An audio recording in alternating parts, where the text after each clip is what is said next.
ഈശോയിൽ പ്രിയ ദൈവജനമേ, ജീവജലം വചനചിന്തയിലേക്ക് സ്വാഗതം. ഇന്ന് ദനഹ 4-ാമത്തെ തിങ്കൾ. യോഹന്നാന്റെ സുവിശേഷം സമറായക്കാരി സ്ത്രീക്കുണ്ടായ മാറ്റം ആണ് പ്രധാനമായിട്ടും പ്രതിപാദിക്കുന്നത്. യേശുവുമായിട്ടുള്ള അഭിമുഖത്തിൽ, യേശുവുമായിട്ടുള്ള ആ കൂടിക്കാഴ്ചയിൽ ആ സ്ത്രീക്ക് സംഭവിച്ച മാറ്റങ്ങൾ എന്തൊക്കെയാണ്? ആ സ്ത്രീ ലേറ്റർ സ്റ്റേജിൽ എന്ത് സംഭവിച്ചു എന്നുള്ള കാര്യങ്ങളിലേക്ക് നമുക്ക് ശ്രദ്ധിക്കാം. തന്റെ ഗ്രാമത്തിലേക്ക് വളരെ ശുഷ്കാന്തിയോടെ തിരിച്ചുപോയ ആ സ്ത്രീ കൂടെയുള്ള എല്ലാവരോടും താൻ ഒരു പ്രവാചകനെ കണ്ടെന്നും തന്റെ ജീവിതത്തിൽ കഴിഞ്ഞ കാലങ്ങളിൽ സംഭവിച്ചു പോയ എല്ലാ കാര്യങ്ങളും വ്യക്തമായി തന്നോട് സംസാരിച്ചു എന്ന് പറഞ്ഞപ്പോൾ എല്ലാവർക്കും അത്ഭുതമായി. ആ വ്യക്തിയെ കാണുവാനായിട്ട് ആ ഗ്രാമത്തിലുള്ള ഒത്തിരി ആൾക്കാർ യേശുവിന്റെ അടുക്കിലേക്ക് ഇവൾ കൂട്ടിക്കൊണ്ടുവരികയാണ്. അവർ വന്ന് അവനോട് സംസാരിക്കുകയും അവന്റെ സംസാരത്തിലും വെളിപ്പെടുത്തലുകളിലും ദൈവരാജ്യത്തെക്കുറിച്ചുള്ള സുവിശേഷത്തിന്റെ പ്രബോധനത്തിലും ആകൃഷ്ടരായി സമറിയായിലുള്ള ആ ജനത യേശുവിനോട് അഭ്യർത്ഥിക്കുകയാണ്, ഞങ്ങളുടെ കൂടെ കുറച്ചു ദിവസം കൂടി താമസിക്കുവോ? യേശുവിനോടുകൂടിയുള്ള ആ ദൈവാനുഭവം സ്വന്തമാക്കുവാൻ യഹൂദരോട് സ്പർദ്ധ നിലനിർത്തുന്ന സമറായക്കാര് ഗ്രാമം മൊത്തം വന്ന് അവനോട് അപേക്ഷിക്കുന്നു, ഞങ്ങളുടെ കൂടെ താമസിക്കുക. എന്തായിരിക്കണം അങ്ങനെ ഒരു അഭ്യർത്ഥനയുടെ പിന്നിലെ കാരണങ്ങൾ? അത് മറ്റൊന്നുമല്ല, എമ്മാനുവൽ, ദൈവം നമ്മോട് കൂടെ എന്നുള്ള ദൈവ അനുഭവം സ്വന്തമാക്കുവാനായിട്ട്, തങ്ങളുടെ ജീവിതത്തില് കുറച്ചും കൂടി ദൈവാനുഗ്രഹം പ്രാപിക്കുവാനായിട്ട്, ഇതാ ഇവനാണ് രക്ഷകൻ എന്ന് മനസ്സിലാക്കിയ ശേഷം ആ എമ്മാനുവൽ അനുഭവത്തിലേക്ക് ആയിരിക്കുവാനുള്ള മനുഷ്യരുടെ അദമ്യമായ ആഗ്രഹമാണ്. രക്ഷകനെ കണ്ടെത്തിക്കഴിഞ്ഞാൽ നമ്മൾ മറ്റുള്ള കാര്യങ്ങൾ മാറ്റിവെച്ച് ആ രക്ഷകനോട് കൂടിയുള്ള യാത്രയ്ക്ക് ഒരുങ്ങണം എന്നുള്ളതാണ്. ഇവിടെ സമറിയക്കാരി സ്ത്രീ ചെയ്തതും അതുതന്നെയാണ്. തന്റെ വിഗ്രഹങ്ങൾ നിറഞ്ഞ ജീവിത ആഗ്രഹങ്ങളെ മാറ്റിവെച്ചുകൊണ്ട്, അവനെ വഴിയും സത്യവും ജീവനുമായിട്ട് സ്വീകരിച്ചുകൊണ്ട് അവനുവേണ്ടി, ആ ദൈവരാജ്യത്തിന്റെ വികസനത്തിന് വേണ്ടി അവൾ അറിഞ്ഞോ അറിയാതെയോ പ്രവർത്തിക്കുകയാണ്. ആ ഗ്രാമത്തിലുള്ള എല്ലാവരെയും യേശുവിന്റെ അടുത്തേക്ക് കൊണ്ടുവരികയാണ് ചെയ്യുന്നത്. പാപാവസ്ഥ മറന്നേക്കുക. യേശുവിൽ ആയിരിക്കുന്നവൻ ഒരു പുതിയ സൃഷ്ടിയാണ്. അത് തീർത്തും ശരിയാണ്. ഈ സമരിയക്കാരിയുടെ ജീവിതത്തിൽ അത് വളരെ വ്യക്തമാക്കുന്നുണ്ട്.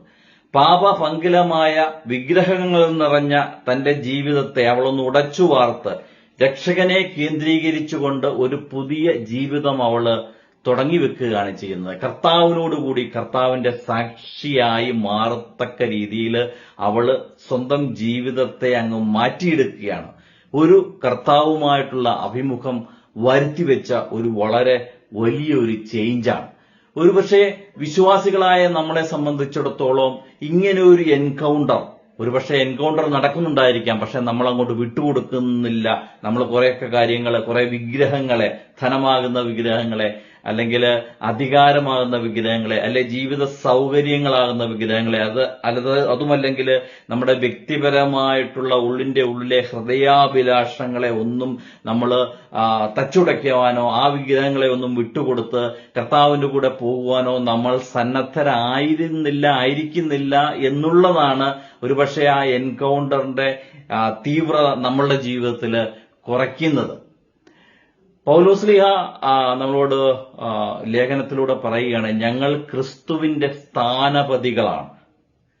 അതായത് ക്രിസ്തുവിന്റെ ആഗ്രഹം, ദൈവരാജ്യം എന്താണോ നമ്മളെക്കുറിച്ച് പ്ലാൻ ചെയ്തിരിക്കുന്നത്, ആ ഒരു ആഗ്രഹം നമ്മളെ അറിയിക്കുവാനായിട്ട് പൗലോസ്ലീഹ സുവിശേഷ പ്രഘോഷകനായി മാറിയ വ്യക്തിയാണ്. ഒത്തിരിയേറെ വിഗ്രഹങ്ങൾ ഉണ്ടായിരുന്ന വ്യക്തിയാണ്. യഹൂദരിൽ യഹൂദരനാണ്, ബെഞ്ചമിൻ ഗോത്രത്തിൽ പിറന്നവനാണ്, ഗമാലിയേലിന്റെ ശിഷ്യനാണ്.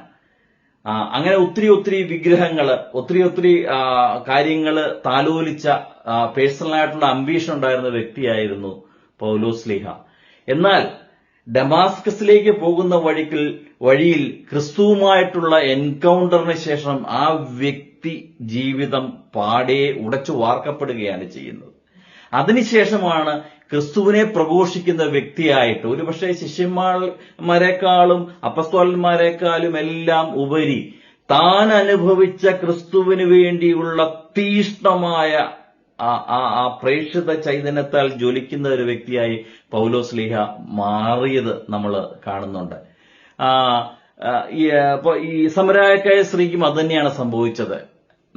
നിങ്ങൾക്കറിയുമോ എന്നറിയത്തില്ല, ഗ്രീക്ക് ട്രഡീഷനില്, അതായത് പൗരസ്ത്യ സഭകളുടെ ട്രഡീഷനില് ഈ സമരായക്കാരിയായ സ്ത്രീയുടെ ലേറ്റർ ജീവിതത്തെക്കുറിച്ച് പ്രതിപാദിക്കുന്നുണ്ട്. അത് പറയുന്നത് ഇപ്രകാരമാണ്: ഈ സ്ത്രീ, ആദ്യത്തെ പ്രേക്ഷിതയായി മാറിയ ഈ സ്ത്രീ ജീവിതത്തില് അടങ്ങി ഒതുങ്ങിയിരുന്നില്ല.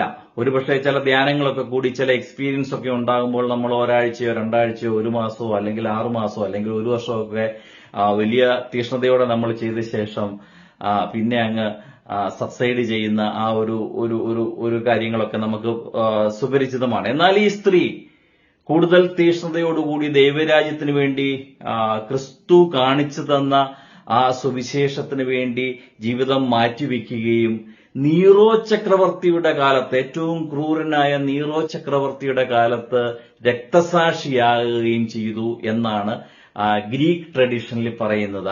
അവര് അപ്പസ്തോലന്മാരുടെ കയ്യിൽ നിന്ന് കൊട്ടീന എന്ന പേര് സ്വീകരിച്ചു. ആ പേരിന്റെ അർത്ഥം ദ ഇലുമിനേറ്റഡ് വൺ, സധൈര്യം ക്രിസ്തുവിന് സാക്ഷി നിൽക്കുവാനായിട്ട് ഈ സമറായക്കാരി സ്ത്രീക്ക് സാധിച്ചു.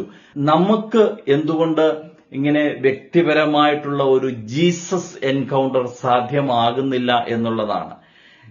കർത്താവ് ജീവിച്ചിരുന്നപ്പോൾ ഒത്തിരി പേര് കർത്താവിനെ ക്ഷണിച്ചു. പക്ഷെ എല്ലാവരുടെയും ക്ഷണം കർത്താവ് സ്വീകരിച്ചില്ല. എന്നാൽ സമരിയക്കാര് വന്ന് ക്ഷണിച്ചപ്പോൾ, ഞങ്ങളുടെ കൂടെ താമസിക്കാവോ എന്ന് പറഞ്ഞപ്പോൾ അവരുടെ കൂടെ 2 ദിവസം താമസിക്കുവാനായിട്ട് ഈശോ തയ്യാറായി എന്നുള്ളതാണ്. ഒരുപക്ഷെ ക്രിസ്തുവിനെ സ്വീകരിക്കുവാനും അവന്റെ വചനത്തിൽ അടിയുറച്ച് വിശ്വസിക്കുവാനും അവന്റെ ശുശ്രൂഷകനാകാനും സാക്ഷിയാകാനും ഒക്കെ തയ്യാറായി വരുമ്പോഴാണ് നമുക്ക് ആ ദൈവാനുഭവം സ്വന്തമാക്കുവാനും നമ്മുടെ ക്രിസ്തീയ ജീവിതത്തിന്റെ തന്നെ സുവിശേഷ പ്രഘോഷിക്കണം എന്നുള്ള, നമ്മളായിരിക്കുന്ന അവസ്ഥയിൽ, നമ്മുടെ കുടുംബത്തിൽ, നമ്മൾ ജോലി ചെയ്യുന്ന സ്ഥലത്ത്, അല്ല സമൂഹത്തിൽ തന്നെ നമ്മൾ ഉപ്പും പ്രകാശവുമായി മാറുവാനുള്ള ആ ഒരു വലിയ കൃപ സ്വർഗം നമുക്ക് നൽകുന്നത്. അപ്പം ആരെങ്കിലും തയ്യാറായി മുമ്പോട്ട് വരികയാണെങ്കിൽ തീർച്ചയായിട്ടും അവർക്ക് കൂടുതൽ കൃപ ദൈവം സ്വർഗത്തിൽ നിന്നും പരിശുദ്ധാത്മാവിന്റെ കൃപകളും വരങ്ങളും ദാനങ്ങളുമായിട്ട് സാക്ഷി നിൽക്കുവാനായിട്ട്, ലോകത്തിൽ സാക്ഷികളായിട്ട് മാറുവാനായിട്ട് ദൈവം നമുക്ക് നൽകും. പൗലോസ്ലീഹായുടെ കഥയും ഈ സമറയക്കാരെ സ്ത്രീയുടെ ജീവിതവും അതാണ് ഇന്ന് നമ്മളെ ഉദ്ബോധിപ്പിക്കുന്നത്. നമുക്ക് പ്രാർത്ഥിക്കാം.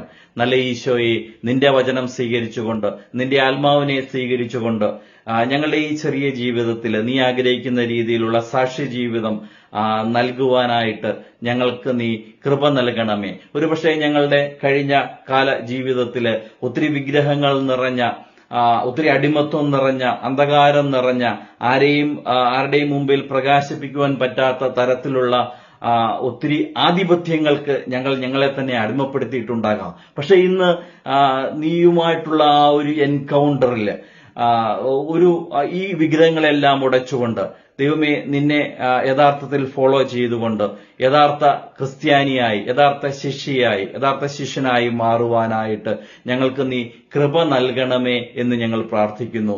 ആമേൻ.